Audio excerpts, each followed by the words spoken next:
pretty common knowledge, is that this profession has some pretty high levels or high rates of things like divorce, suicide, substance abuse, physical problems, that if you consider that you start with a fairly well-vetted pool, you're taking the cream of the crop, and these things are downstream factual outcomes, what do you attribute that to?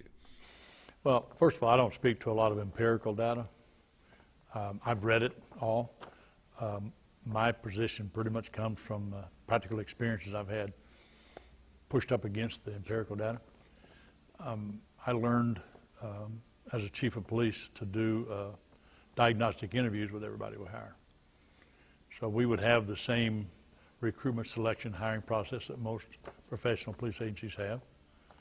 And the final step before employment was offered, I would do a 2.5-hour diagnostic interview that I learned at Fire Associates in Greensboro, North Carolina.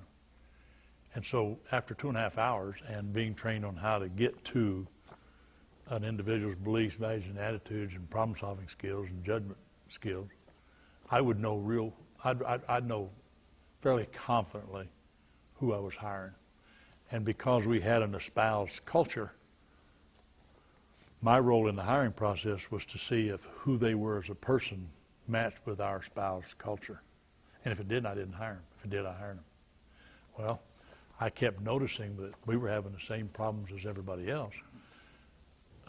18 months to 2 years later, that employee's having all kinds of personal problems, they're having problems on the job, and they're not who we hired. And so that became very troubling to me.